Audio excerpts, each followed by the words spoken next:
here.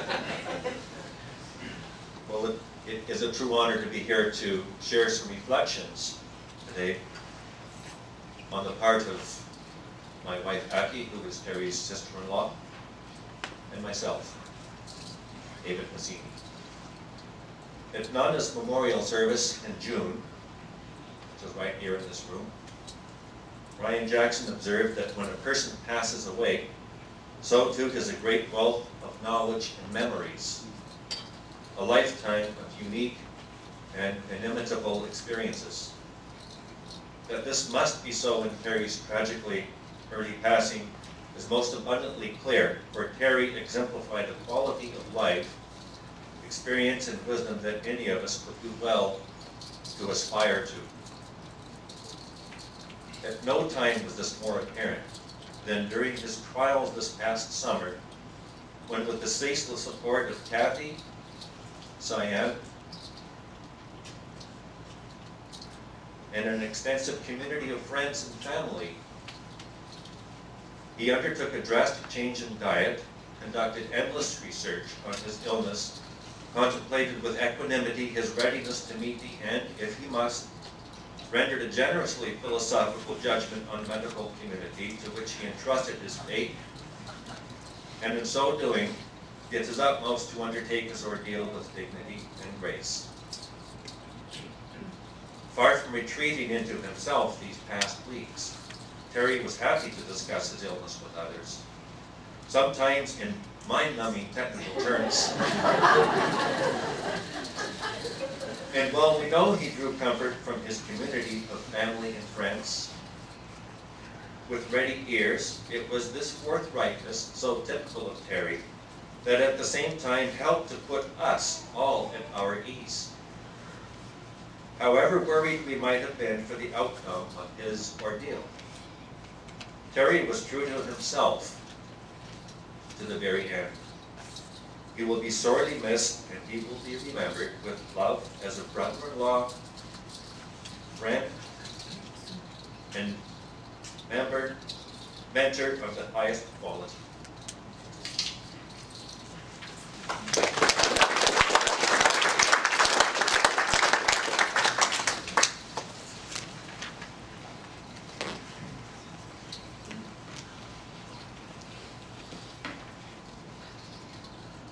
Special thank you to those who have prepared those remembrances and shared them with us, and what a tribute. And the laughter and the tears all mixed up with this bushel of memories that we have. So special that we can each have our own memories and remember Terry in all these special ways.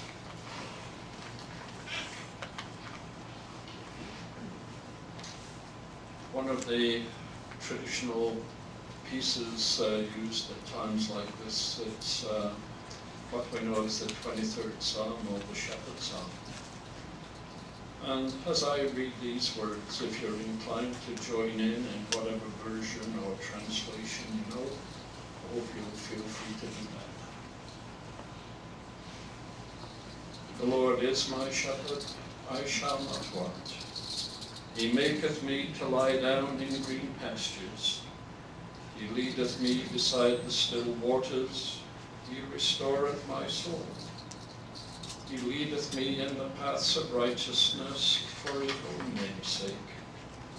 Yea, though I walk through the valley of the shadow of death, I will fear no evil, for thou art with me. Thy rod and thy staff, they comfort me. Thou preparest a table before me in the presence of mine enemies. Thou anointest my head with oil, and my cup runneth over. Surely goodness and mercy shall follow me all the days of my life, and I will dwell in the house of the Lord forever. Amen.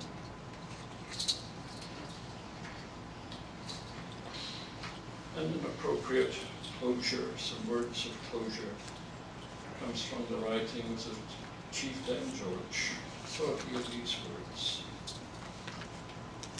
The beauty of the trees, The softness of the air, the fragrance of the grass speaks to me. The summit of the mountain, the thunder of the sky, the rhythm of the sea speaks to me. The faintness of the stars, the freshness of the morning, the dewdrop on the flower speaks to me. The strength of the fire, the taste of the salmon, the trail of the sun, and the life that never goes away. They speak to me, and my heart soars.